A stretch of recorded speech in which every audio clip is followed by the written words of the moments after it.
বিতর্কিত নানা গল্পকে ছায় পরিমণির নামটা জড়িয়ে আছে ওতপ্রোতভাবে। কখনো ব্যক্তিগত বিতর্ক, আবার কখনো অন্যের বিতর্কে জড়িয়েছেন এই নায়িকা। পরিমণি বাংলাদেশের সবচেয়ে বেশি পারিশ্রমিক পাওয়া নায়িকাদের একজন। ক্যারিয়ারের সাফল্য পেলেও তা ধরে রাখতে পারেনি নিজের বিতর্কিত কর্মকাণ্ডের জন্য। সম্প্রতি ফেসবুকে তার একটি পোস্ট নিয়ে হইচই শুরু হয়, যেখানে তিনি বলেছেন, আগে ছিল 6 মাস হিন্দু, 6 মাস মুসলিম, এখন 6 মাস আওয়ামী লীগ, 6 মাস বিএনপি। পোল্টিবাজ সুবিধাবাদী কারে বলে দিদি কিন্তু দেখিয়ে দিলেন। বাপরে বাপ, কি জিনিস এটা! কথাটি তিনি নায়িকা অপু বিশ্বাসকে ইঙ্গিত করে বলেছেন। সংবাদ মাধ্যমে এমনটি উঠে এসেছে, কিন্তু হঠাৎ অপুকে কেন এই খোঁচা দেওয়া তার কোনো কারণ খুঁজে পায়নি কেউই। হয়তো লাইমলাইটে থাকতেই এমন কাজ করেছেন তিনি, কারণ বিতর্ক তৈরিতে পরিমণির জুড়ি মেলা ভার। ঢাকা বোট ক্লাবে চেষ্টার অভিযোগ এনে সাড়া ফেলে দিয়েছিলেন তিনি। এ নিয়ে নিজের ভেরিফাইড ফেসবুক পেজে স্ট্যাটাস দিয়ে শুরু হয় তোলপাড়। 2021 সালের সবচেয়ে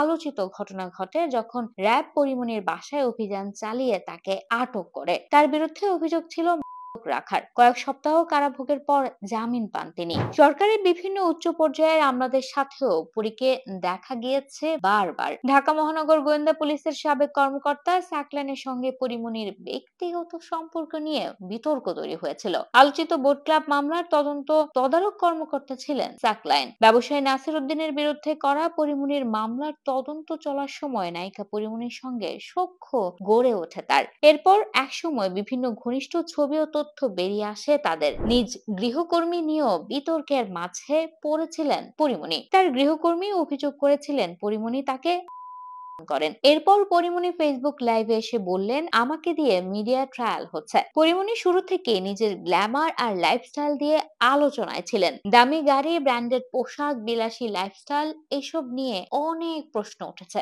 অনেকেই বলেছেন, বাংলাদেশি সিনেমায় এত টাকা আসে কোথা থেকে? তার বিয়ে নিয়েও বিতর্কের শেষ নেই। তার প্রথম বিয়ে হয় মাসুদ নামের এক দূর সম্পর্কের আত্মীয়ের সাথে। নানা বাড়ি থেকে মাসুদের সঙ্গে পালিয়ে চট্টগ্রাম চলে গিয়েছিলেন তিনি। 1 মাস পর আবারও বরিশালে ফিরে আসেন। এরপর বিচ্ছেদ হয় তাদের। 2016 সালের শুরুর দিকে সামাজিক যোগাযোগ মাধ্যমে ভাইরাল হয় পরিমণির সঙ্গে দুজনের বিয়ের খবর। এমনকি বিয়ের ছবি, কাবিননামা ও তালাকনামার ছবিও প্রকাশ পায় ফেসবুকে। জানিয়ে শুরু হয় আলোচনা ও সমালোচনা। এরপর আবার ফেসবুকে ভাইরাল হয় সৌরভ কবির নামের আরো একজনের সঙ্গে তার বিয়ের কাবিননামা এবং কিছু ঘনিষ্ঠ ছবি। তবে সত্যতা নিশ্চিত না হলেও বিষয়টি বিতর্কের জন্ম দিয়েছিল। 2017 সালে তামিম হাসান নামের এক সাংবাদিকের সঙ্গে তার প্রেমের সম্পর্কের কথা জানা যায়। বাগদানও হয়েছিল তাদের, যা মিডিয়ায় উঠে এসেছিল। 2 বছর প্রেমের পর 2019 সালে তাদের মধ্যে বিচ্ছেদ হয়। এরপর 2020 সালে অভিনেত্রী ও পরিচালক রিদি হকের অফিসে কাজে ডেকে তার সহকারী কামরুজ্জামান রনিকে মাত্র